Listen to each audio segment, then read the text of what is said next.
Il est des prises de ville ou de places fortes dans notre histoire de France que nous pourrions nous passer de raconter. Mais celle qui va suivre ne doit pas être oubliée.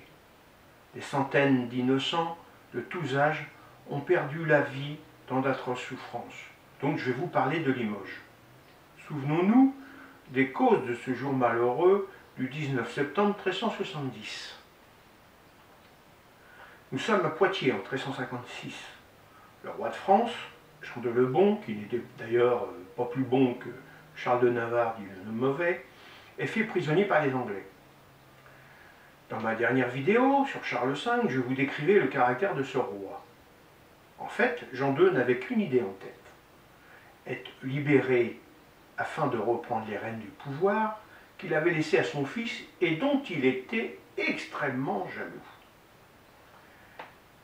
Édouard III, le roi d'Angleterre, fixa le montant de sa rançon, 4 millions d'écus d'or. Mais les caisses de la France sont vides. Le roi d'Angleterre, ne voyant pas arriver la totalité de sa rançon, exigea des contreparties. Ce sera le fameux, fâcheux et malheureux traité de Brétigny de 1360. Égoïste par nature et ne pensant qu'à sa libération, il troqua des provinces françaises contre le reste de sa rançon. Le Poitou, le Saintonge, l'Armagnac, la Gascogne, le Limousin et bien d'autres changèrent obligatoirement de roi. Voici un petit peu d'histoire que je viens de vous raconter. Maintenant, nous arrivons au sac de la ville de Limoges. Limoges est la capitale du Limousin. Elle est ancrée dans le domaine du royaume de France depuis Pépin le Bref. Ses habitants sont profondément français. Contraints et forcés, ils sont passés sous la domination anglaise. Charles V, en 1369, relance la guerre de Cent Ans en vue de reprendre aux Anglais tous les territoires perdus par son père. Un enthousiasme nationaliste renaît à Limoges qu'ils paieront très cher. Parlons maintenant de ce fameux jour du 19 septembre 1370, le sac de Limoges. Suivant les ordres de Charles V, son frère, Jean, duc de Berry, à la tête de son armée, avance vers les Anglais par le Limousin. Le 11 août, en compagnie du maréchal de France Louis de Sancerre, il part de Bourges en direction de Limoges. Il arrive le 21 août sans avoir bataillé devant les portes de Limoges. En effet, en chemin, il avait traité la reddition de la ville avec l'évêque de Limoges, Jean de Croche. Les habitants de la ville, rebelles au prince de Galles, demandaient donc la protection de Charles V. Il entre donc sans combattre dans la ville. Il est acclamé par la population au cri répété de « Montjoie à Saint-Denis, Montjoie à Saint-Denis ». La bannière des rois de France flotte à l'entrée de la ville. Il est accueilli par l'évêque de Limoges, les consuls et les chanoines. Mais il ne restera que la journée du 24 août, car la guerre continue vers le sud. Il ne laisse sur place qu'une faible garnison, soit une centaine de lances. Ils sont commandés par Jean de Villemur, un Toulousain, Hugues de la Roche et Roger de Beaufort. Sachant que Hugues de la Roche est le beau-frère de Pierre Roger de Beaufort, futur pape Grégoire XI. Ce passage est clair, Jean de Berry abandonne l'évêque de Limoges et la population sans moyen de défense efficace, à la vengeance du prince de Galles.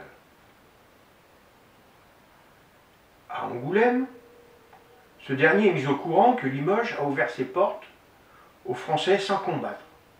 Il est fortement courroucé. Il rend responsable de trahison Jean de Crosse, l'évêque de la ville. Et il dit « Je jure de faire payer chèrement cette trahison ». Voyant que toutes les villes de Guyenne tombent une à une dans le royaume de France, il décide de faire un exemple pour remettre de l'ordre dans le duché de Guyenne. Le prince noir rejoint Cognac début 1370, où l'attendent les renforts venus de Bretagne. Cette armée est composée de 1200 armures, 1000 archers et 3000 hommes à pied. Sont présents ses deux frères, le duc de Lancastre et le duc de Cambridge, et son beau-frère, le comte de Pembroke, ainsi que l'élite de ses chevaliers. Afin de ne pas attirer l'attention de Du Guesclin, qui guerroie entre Brantôme et Saint-Yrieix, l'armée anglaise franchit la Vienne à Chabanais, non loin de Rochechouart, et arrive à Limoges par les plateaux ouest de la ville. L'évêque voit sur les hauteurs arriver l'armée anglaise. Soudainement, il s'aperçoit que la ville est en péril.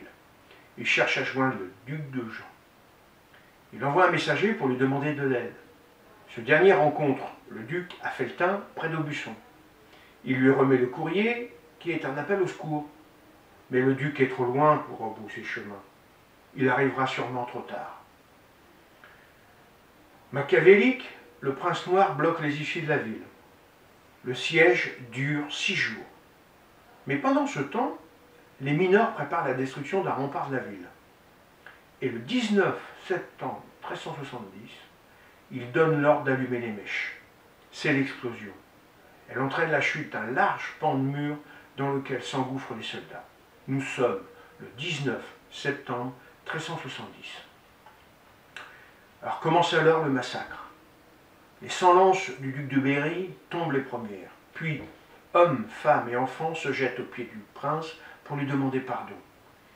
Il est si enflammé d'ardeur que tous passent par les lames de ses soldats. En tout, 300 habitants sont tués. Jean de Cros, l'évêque, est présenté devant le prince noir, qui est affaibli par la maladie, allongé sur une litière, car elle ne peut plus monter à cheval. Et d'un regard dévastateur, il dit à l'évêque, « Vous m'avez trahi, je vais vous trancher la tête. Ah, et puis, sortez-le de ma vue. » Il ne mettra pas son ordre à l'exécution. Prisonnier puis libéré, l'évêque se réfugie à Avignon.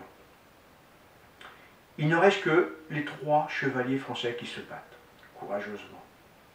Après plusieurs heures de combat, épuisés, ils sont obligés de se rendre. Ils sont traités avec beaucoup d'égards. Par contre, ils eurent de grosses rançons à payer pour être libérés. Ce sera la dernière victoire du prince noir.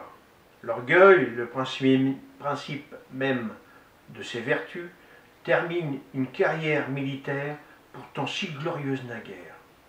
Dans toute l'Europe, cet acte militaire restera un crime et non une victoire anglaise, car des innocents non armés, de surcroît, ont été sauvagement assassinés. Le lendemain matin, le prince noir et son armée chargée de butin repartent vers Cognac. Charles V, ennemi du massacre de ces pauvres gens qui étaient étrangers au complot fomenté par les religieux, leur permit de se relever. Il donna à la commune le château, la châtellenie et sa juridiction. Pour le prince noir, ce sera sa dernière victoire sur le sol français, si on peut appeler ça une victoire, plutôt un massacre. Le sac de Limoges n'a aucun impact sur les villes de Guyenne en rébellion contre le prince noir. Bien au contraire, une à une, les villes ouvriront leurs portes aux soldats du royaume de France sans batailler.